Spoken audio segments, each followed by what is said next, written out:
the Gold Star families who have lost loved ones in service. We are humbled by your sacrifices, and we know that they are great, and we commend the demonstrations of courage and strength that you no doubt have shown throughout the most difficult of times.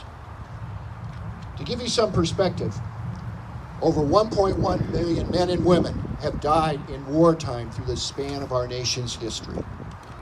To put that in perspective, that's more than the populations of San Francisco, Boston, Seattle, or even Washington, D.C. In fact, more people were killed in World War II alone than currently live in the city of New Orleans.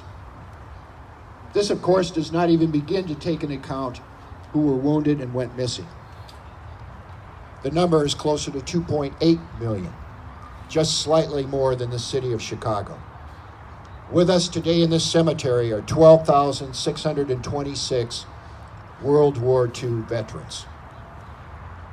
These numbers should surely humble us, as they represent people, individuals who were brothers, husbands, mothers, sisters, friends. These were people woven into the fabric of communities across the nation. They were loved, they were mourned, and they were missed. I would encourage you to get to know these stories within your own communities. I think you'd be amazed at the stories of true valor that you will find.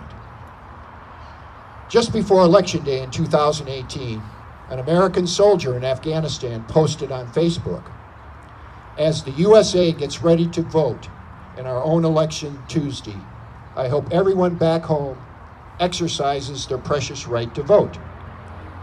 And that whether the Republicans or the Democrats win, that we all remember that we have far more as Americans that unites us than divides us. United we stand, divided we fall. God bless America." That was the end of his quote. Although the soldier who posted these wise words was a member of the National Guard and was described as a proud Republican, his family likely had little interest in the actual results of the election. It mattered not that he was also the mayor of North Ogden, Utah. When Election Day arrived, so did the honor guard accompanying his remains. The flag-draped casket of Major Brent Taylor, husband, father of 7, an inspiration to millions. "Utah weeps for them today," as State Lieutenant Governor wrote of the Taylor family. He could have added, that was his nation wept as well. A veteran of 2 tours in Iraq, Major Taylor was killed when a cowardly member of the Afghan National Security Forces opened fire on him during an insider attack in Kabul. Major Taylor did not need to serve in the military. Like all U.S. veterans of the global war on terrorism, he chose to serve in the military. On June 6th, the world will observe the 75th anniversary of the Normandy invasion. Labels that we hurl at each other today, like Democrat, Republican, red state, blue state, would have mattered little to these men when facing mines and machine gun fire when charging the beach. The D-Day invasion initially claimed over 2,900 killed in action and 5,655 missing.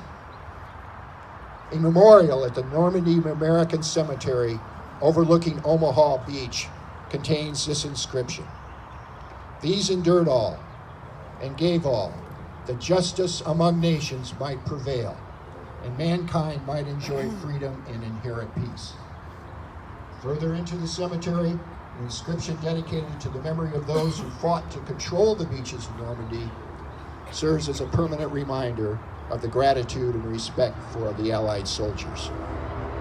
These words also provide a lasting memory to the sacrifices made by Americans throughout this nation's history to preserve and protect our freedom. It reads, "This embattled shore, portal of freedom, is forever hallowed by their ideals, valor, sacrifices of our fallen countrymen." This cemetery is the final resting place of 9,387 killed in action, 1,307 unknowns, and 1,577 listed as missing in action. I'd like to tell you a very quick story about someone that participated in D-Day. He was a lieutenant assigned to the 507th Parachute Infantry Division, 82nd Airborne Division, which participated in the airborne invasions in Normandy. As a lieutenant, he was the first out of his aircraft. He was to be followed by his machine gun platoon. The second man jumped, the third man froze. The two landed in flooded fields off the drop zones, spent time eluding the Germans, but were eventually captured.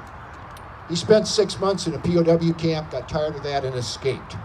He headed east and was repatriated by Russian forces. He was my father.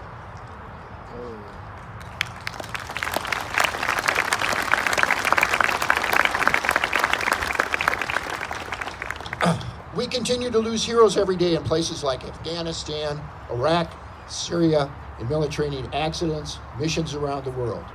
Some are only teenagers, and many were just in their 20s. Regardless of their age, to their families, they are forever young, healthy, and strong.